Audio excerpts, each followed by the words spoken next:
ఆకాశంలో మేఘాల మధ్య సముద్రంలాగా నీలంగా కనిపించే ఆకాశం కింద సూర్యుడు మెరిసే చోట మియా అనే ఒక చిన్నారి ఉండేది. మియా ఒకటి చాలా ఇష్టపడేది, బెలూన్స్. ఆమె గది ఎప్పుడూ అన్ని రంగుల బెలూన్లతో నిండి ఉండేది. కాని ఇవి సాధారణ బెలూన్లు కాదు. మియా దగ్గర మాంత్రిక బెలూన్స్ ఉండేవి. అవి ఆమెను అద్భుతమైన సాహసయాత్రలకు తీసుకెళ్లేవి. ఒకసారి ఉదయం మియా లేచింది. తన తలుపు వద్ద ఒక ప్రత్యేక బెలూన్ తేలుతూ ఉందని గమనించింది. అది బంగారు రంగులో ఉండి నక్షత్రాల్లా మెరిసింది. అవ్వా! మియా ఆశ్చర్యపోయింది. నువ్వెక్కడ్నుంచి వచ్చావు? ఆ బెలూన్ మెరుస్తూ ఊపిరి పోసుకుంటూ పైకి పైకి ఎగరడం ప్రారంభించింది.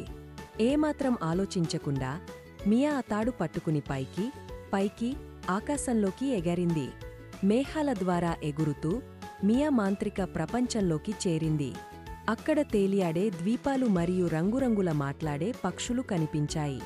అవి బెలూన్ ల్యాండ్కి స్వాగతం అని చెప్పాయి. మియా ఆశ్చర్యంతో చుట్టూ చూసింది. అక్కడున్న ద్వీపాలు మేషాల్లా ఆకాశంలో తేలియాడుతున్నాయి. ఒకవేళ మియా ఏదో విచిత్రంగా గమనించింది. కొన్ని బెలూన్లు గాలిలో వలయంలాగా చుట్టూ తిరుగుతూ చింతిస్తూ కనిపించాయి. ఏమైంది అని మియా వారిని అడిగింది. మా బెలూన్ రాజు కనిపించట్లేదు, ఒక బెలూన్ బాధగా చెప్పింది. ఆయన లేకపోతే బెలూన్ ల్యాండ్ తన మాంత్రిక శక్తిని కోల్పోతుంది. ఆ సమస్యను పరిష్కరించేందుకు మియా బెలూన్ సాహసయాత్ర ప్రారంభించింది.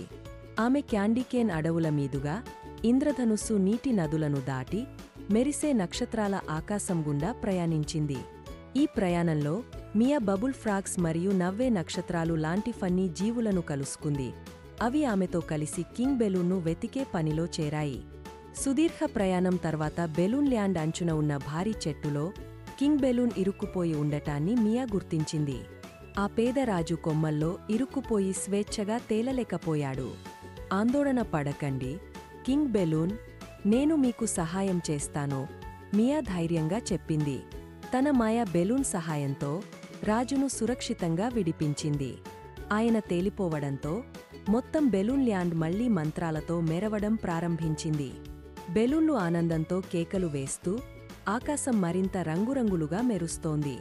మియా మరియు బెలూన్ రాజు మిగతా బెలూన్ల దగ్గరికి చేరుకున్నారు. అవి ఉత్సాహంతో ఎదురుచూస్తున్నాయి. మియా, నువ్వు బెలూన్ ల్యాండ్ని రక్షించావు, అవి కేకలు వేశాయి. మియా సంతోషంగా నవ్వింది. కొత్త స్నేహితులకు సహాయం చేయడం వల్ల సంతోషంగా ఉంది. బెలూన్ రాజు కృతజ్ఞతగా మియాకు ఒక ప్రత్యేకమైన రెయిన్బో బెలూన్ ఇచ్చాడు. ఆ బెలూన్ పట్టుకుని మియా తన ఇంటికి తిరిగే ఎగరింది. ఆ రోజునుంచి మియా ఎప్పుడైనా ఆకాశం వైపు చూసినప్పుడు అక్కడ ఎప్పుడూ ఒక మాంత్రిక సాహసయాత్ర తన కోసం ఎదురుచూస్తుందని తెలుసుకుంది. కేవలం ఒక బెలూన్ రైడ్ దూరంలోనే.